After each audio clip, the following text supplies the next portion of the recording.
জনাইছো এই মুহূৰ্তৰ এটা চাঞ্চল্যকৰ খবৰ পানেৰী চাহ বাগিচাৰ এগৰাকী যুৱতী আজি 4 দিন ধৰি সন্ধান নাই। ওদালগুৰি জিলাৰ যোৱা 24 ফেব্ৰুৱাৰী দিনাখন সৰস্বতী পূজা আছিল আৰু সেই দিনাখনে পানেৰী চাহ বাগিচাৰ নিবাসী বিনোদ চুৰি আৰু নান্দি চুৰি কন্যা নেহা চুৰি নামৰ যুৱতীগৰাকী ৰাতিপুৱা হোগ্ৰাজুলি ৰেল ষ্টেচনৰ পৰা টংলা মহাবিদ্যালয় বুলি হোগ্ৰাজুলিৰ পৰা ওলাই আহিছিল। যুৱতীগৰাকীৰ বয়স 20 বছৰ আৰু উচ্চতা প্ৰায় 4 ফুট 5 ইঞ্চি। সৰস্বতী পূজালৈ বুলি ওলাই যোৱাৰ পৰাই আজিলৈকে ঘৰলৈ উভতি অহা নাই নেহা চুৰি নামৰ যুৱতীগৰাকী। উল্লেখ্য যে সেই দিন ধৰি মোবাইল ফোনো সুইচ অফ হৈ আছে যুৱতীগৰাকীৰ। নিজৰ জীয়ৰী যাতে ঘৰলৈ সুকলমে ঘূৰি আহে তাৰ বাবে বাট চাই আছে দুৰ্ভগীয়া পিতৃ মাতৃয়ে।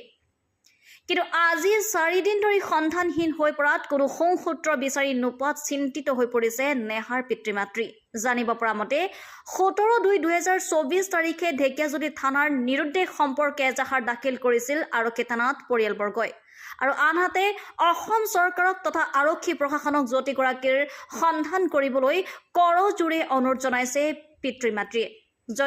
যদিহে কোনো সদাশয় লোকে এই ফটোত দেখা ছোৱালীগৰাকীক ক'ৰবাত দেখা পায় তেনেহ'লে 7002930671 বা 8486942413 আৰু 9957588633 এই নম্বৰত যোগাযোগ কৰিবলৈ অনুৰোধ জনাইছে। নম্বৰটো আকৌ এবাৰ কৈ দিছোঁ 7002930671 আৰু 8486942413 আৰু 9957588633 নম্বৰত যোগাযোগ কৰিবলৈ অনুৰোধ জনাইছে পৰিয়ালৰ লোকে। পানেৰীৰ পৰা নবীন চবৰ ৰিপৰ্ট, অৰুণোদয় অসম। কওকচোন দাদা, কি হৈছে আপোনালোকৰ? নমস্কাৰ, মোৰ নাম শ্ৰী বিনোদ চুৰি। মই পানেৰী বাগানৰ পাৰ্মানেণ্ট ৱাৰ্কাৰ হওঁ আৰু মোৰ ছোৱালী 3জনী আছে আৰু ডাঙৰ ছোৱালীজনীৰ নাম হ'ল নেহা চুৰি। তেওঁ টংলা কলেজত পঢ়ে 3rd চেমত। কিন্তু আলু খাব গৈছিল মোৰ ভনীজোৱাৰ ঘৰত আৰু মোৰ ভনীজোৱাৰ ঘৰ হোগ্ৰাজুলি চাহ বাগিচাত। তাতে কেইদিনমান আছিল আৰু সেইদিনা সৰস্বতী পূজা আছিল আৰু সৰস্বতী পূজা বুধবাৰ দিনা আছিল 6 তাৰিখত।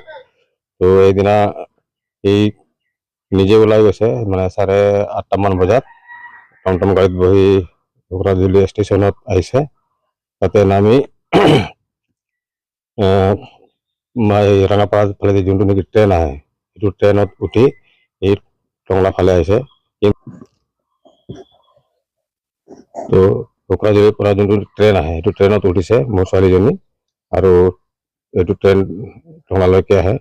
কিন্তু এইদিনা আহি ফালে টংলাতো নামা নাই আৰু উভতি তাৰ মামা মামী ঘৰতো যোৱা নাই আৰু ঘৰতো অহা নাই মানে। আৰু সেইদিনালৈকে মানে সেইদিনাৰ পৰা আজিলৈকে মানে মোবাইল চুইচ অফ আছে আৰু চুইচ অফ থকাৰ কাৰণে মানে আমাৰ অলপ কনফিউজ লাগি অলপ টেনশ্যন আছোঁ, কাৰণ ছোৱালী মানুহ হয়। এতিয়া আজিলৈকে 5 দিন হৈ গ'ল, একো মানে খা খবৰ পোৱা নাই আমি। আৰু হোগ্ৰাজুলি পুলিচ ষ্টেচনত মিচিং দিয়া হৈছে, এতিয়ালৈকে মানে আমাক একো খা খবৰ দিয়া নাই। আৰু ল'ৰাবিলাক আৰু আমাৰ যোনটো নেকি মানুহবিলাক আছে আৰু সংগঠনবিলাক আছে সিহঁতেও মানে চেষ্টা কৰি আছে মানে বিচাৰিবৰ কাৰণে। এতিয়ালৈকে মানে আমি একো খা খবৰ পোৱা নাই। আৰু মোৰ ছোৱালীৰ কাৰণে মই অকলে নহয়, মোৰ ঘৰত আৰু 2জন ছোৱালী আছে। জানিব পৰা হৈছে আপোনালোকৰ ছোৱালী ৰঙিয়াত দেখা পোৱা যেন অনুভৱ মানে শুনিব পৰা গৈছে, এইটো সঁচা নেকি? হয়, তাৰমানে ৰঙিয়াত দেখা পাইছে 10 নম্বৰ লাইনৰ প্ৰেমিকা বুলি নাম এজনী ছোৱালী ফুটবল খেলিব গৈছিল। সি সময়ত মানে ষ্টেচনত বহি আছিল, কিন্তু সি মাত দিয়া নাই মোৰ ছোৱালীক। আৰু মোৰ ছোৱালীয়ে মানে সেই ছোৱালীজনীক চিনি পোৱা নাই, কিন্তু মোৰ ছোৱালীয়ে তাৰ এইটো ছোৱালীৰ ওচৰৰ পৰা গুচি গ'ল। কিন্তু সেইটোৱে মানে দেখা পাইছে যে ৰঙিয়া ষ্টেচনত মানে মই দেখা পালোঁ বুলি কৈছে। এতিয়ালৈকে কোনো খা খবৰে নাই, কিন্তু এতিয়ালৈকে আমি একো খা খবৰ পোৱা নাই। ছোৱালীজনীৰ মোবাইল আছিলে নেকি? ছোৱালীজনীৰ মোবাইল আছে, কিন্তু ছোৱালীজনীৰ মোবাইল মানে একেবাৰে মানে বুধবাৰৰ দিন পৰা মানে বুধবাৰে কেইটাৰ পৰা মানে চুইচ অফ আছে সেইটো মই গম পোৱা নাই। কাৰণ যেতিয়া নেকি জোৱাইয়ে মোক ফোন কৰিছিল যে ভণ্টিয়ে ঘৰত গৈ পাইছেনে নাই বুলি, এই সময়ত মানে মই ঘৰত ফোন কৰিলোঁ তো কৈছে কি এতিয়ালৈকে আহি পোৱা নাই। মই ভাবিলো কি সৰস্বতী পূজা চাই আছে, সিহঁতৰ লগ বন্ধুহঁতৰ লগ আছে, তো এতিয়া নাহিলে কালিমান আহিব বুলি মানে মই ইমান গুৰুত্ব দিয়া নাই। কিন্তু বৃহস্পতিবাৰ দিনা মই ৰাতিপুৱা চালো, তাৰপিছত দিনত চালো, সন্ধিয়া চালো, ৰাতিও আহি গ'ল। এতিয়ালৈকে এতিয়ালৈকে প্ৰশাসন একো হেৰি জনাইছে নেকি প্ৰশাসনে? ওচৰ চাবৰ প্ৰশাসন আছিলে আপোনাৰ লগত? আছিল, আৰু এতিয়ালৈকে মানে আমি মোৰ ছোৱালীৰ একো খা খবৰ এতিয়ালৈকে আমি পোৱাই নাই। কওকচোন আপোনালোকৰ ছোৱালীৰ নম্বৰটো, যোনটো নম্বৰ ইউজ কৰি আছিলে সেইটো নম্বৰ কওকচোন।